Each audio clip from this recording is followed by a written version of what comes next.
when Britt and Aaron, shout out, very nice, thank you guys, nice work on the book. When they asked me if I could read, I was like, so my piece that's in the book is called Cardiopulmonary Resuscitation, which is a longhand for CPR. I was like, man, CPR is kind of a fucking bummer topic, man. Do you guys maybe want me to read one of my other ones? I have another one that I wrote about when I was 18. I picked up a hitchhiker, and the guy was so psyched that I picked him up that he asked if he wanted me to suck his cock. But they said no, so they said, well, let's read the anthology one. So in my that sounds nice, Nick. You know, all right. So in my head, I'm like, well, you know, how do we make CPR a little more? You know, how do we jazz that up a little bit? And so all my friends that are here know about me. I'm a fucking fiend on eBay, dude. It's nuts, dude. It's psychotic. So this idea popped into my head, and I fire up eBay, and I type in the word CPR dummy, and that's when I found out CPR dummies are like fucking $500. But never fear, that's never stopped me before. I pulled a little trick out of my sleeve, and I sorted price low to high, and I found this fella.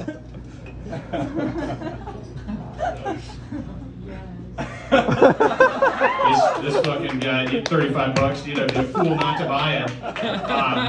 But so anyway, what I'm going to do with my friend here is we're going to give you guys a little demonstration on CPR because it popped into my head that some of you guys might not know how to do it. So with CPR, there's two main areas of action. There's the breastbone and the heel of your hand. That's the ball portion here. Sorry for everybody in the back that can't see what the fuck I'm doing up here. My apologies. So the first step with CPR is you need to be perpendicular to the person. If you're looking at the hair on their head or the soles of their shoes, you're in the wrong place. You probably shouldn't do it. They're gonna fucking die. So there's two steps in CPR. There's chest compressions and there's rescue breaths. You want to do 30 chest compressions and 2 rescue breaths. The first thing I'm going to go over is the chest compressions. I want everybody doesn't have fucking liquor or flowers in their hands to hold their left hand up, straight out like that, and then hold your right hand up. And then we're gonna cross our right hand over the left hand and interlace the fingers. And so this is the position you want to be in. When you do CPR, you do not want to have any bends in your arms. If you're doing that, again, you're doing it wrong. You actually want to be stiff, and you want the pressure to come from your body, from the weight of your body. You take that heel of your hand I was just talking about, and you lock that into the breastbone, and you do about 30 chest compressions. You do them on a beat. The beat that I was always recommended to use is "Staying Alive" by the Bee Gees. So I'll do a couple for you. I'm not going to do 30, but here, watch this.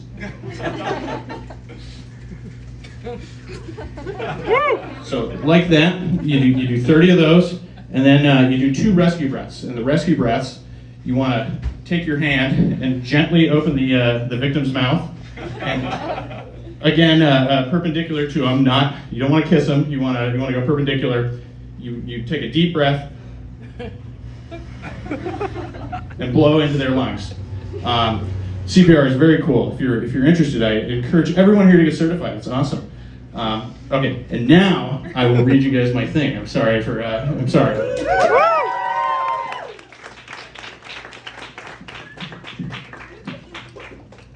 All right, so it's called Cardiopulmonary Resuscitation.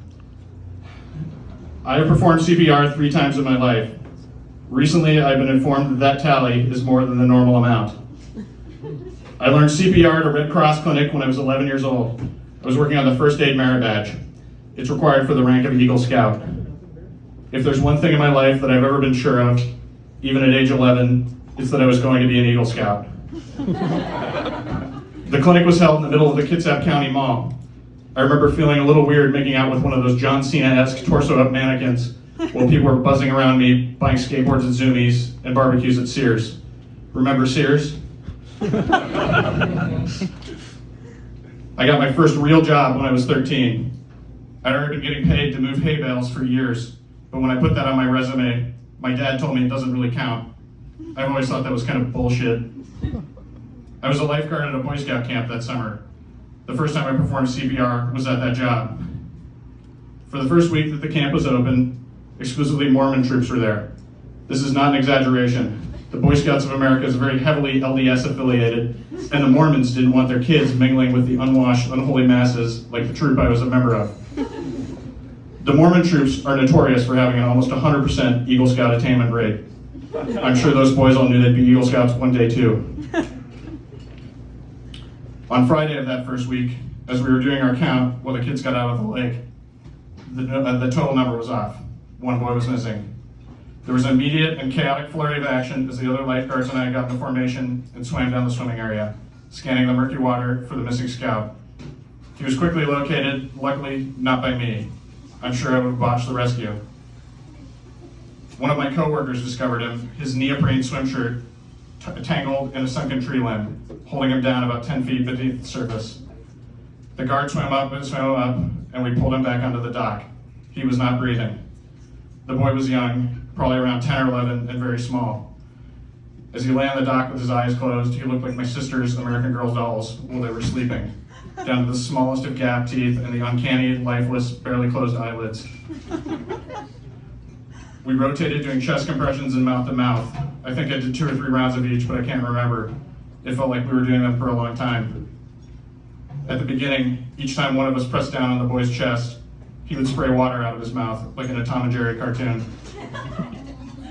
Eventually, he started breathing again, not with a dramatic, violent gasp for life like you see in the movies, but with a cold, slow, rattling drawl. The paramedics arrived and transported him to the nearest hospital, taking his fate out of the hands of a bunch of teenagers. I never saw him again after that, but I heard he lived. His mom sent us a thank you card a couple weeks later. She signed it, "Jesus Christ lives." I think that's a Mormon thing. Sometimes I wonder if that kid ever achieved Eagle Scout. The second time I ever performed CPR was when I was a sophomore in high school. I was 15. I had just gotten home from cross-country practice when I heard my mom screaming upstairs. My sister is schizophrenic, not in the pejorative sense, but in the diagnosed by a psychologist sense. Though I've regrettably used the pejorative sense against her in the past. I feel bad about that. If you were a child or parent in the early 2000s, you probably heard of the choking game. The papers loved doing articles on that one on slow news days. I personally have heard of the choking game many times and always thought it was mostly fear-mongering. I talked to lots of my friends about it throughout grade and middle school, and while all of us had heard of it, nobody had heard of anyone actually trying it. Standing in my sister's bedroom that afternoon, though, I suddenly discovered that the choking game was indeed being played. I can't help but think that she got the idea from those articles. My sister was dangling from a hanger rail by a studded belt. In hindsight, she probably got it from that same Zoomies next to where I had my CPR clinic. My mom and I cut her down. I checked her pulse and couldn't feel one. We started doing chest compressions. The thing about that day that I remember the most clearly is the color of my sister's face. When I did CPR at the lake, the boy's face had been a deep pale blue, like you see painted on fine china. My sister's face, however, was an angry purple color, like a passion fruit. This time felt even longer than the first. It was just my mom and I in the room trading off. My brother called 911. He was 6. The paramedics arrived, but in a helicopter this time. They landed in our hayfield. A day or so later, I took a Polaroid of the pattern that the rotor wash left. It looked like a crop circle. I'm not sure what happened to that picture. It might have been thrown away. I'm not sure if I'd want to see it anyways. My sister lived. The medical staff in Seattle told us later that when she was hooked up to the machines in the airlift helicopter, she had a faint pulse. They told us that my mom and I probably restarted it. I don't know about that. I've never been particularly good at finding people's pulses. It's one of my weaker points as far as first aid goes. A few days later, while we were at the hospital, my mom looked over at me and said, "You know, when your sister was born, she came out of the womb with an umbilical cord wrapped around her neck. I guess old habits die hard." The third time I did CPR was on New Year's Eve 2020. I was 24. I had gone to the Best Buy on Santa Monica Boulevard to buy a hard drive. There were no parties that year, and those condescending signs about surgical masks were still everywhere. I bought what I had come for and took the elevator down to the shared parking lot beneath the shopping complex. There was no parking, so my car was on the far end of the lot. I turned around a row of cars, walking through the structure, when I found myself about 100 feet behind a young man. He was walking in a way that I can only describe as shambling, moving in an unnatural, jerky manner. One of his airwalk shoes had a hole in it. As I continued walking towards him, he suddenly stopped, straightened up, and then collapsed. The fall looked like videos of people getting shot by snipers that I'd seen on Silverlake. His entire body suddenly ceased functioning and crumpled to the ground. By the time I got over to him, he was foaming at the mouth. He was overdosing on something. I'd seen photos of this at the local methadone clinic that I was attending.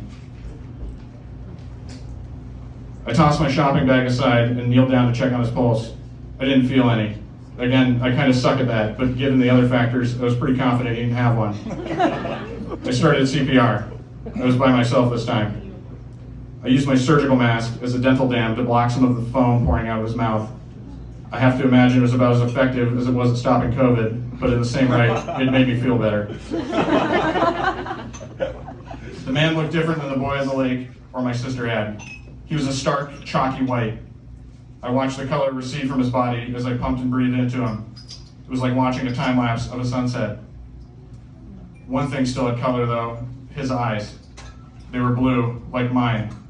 I could see a sliver of his iris rolled up towards the top of his head underneath his drooping eyelids. A small, older woman saw what was happening and rushed over. I asked if she knew CPR. She did not, so I told her to call 911. She was the only other person with me until the EMTs arrived. The ambulance was too tall for the parking structure, so the paramedics rushed in on foot with a gurney.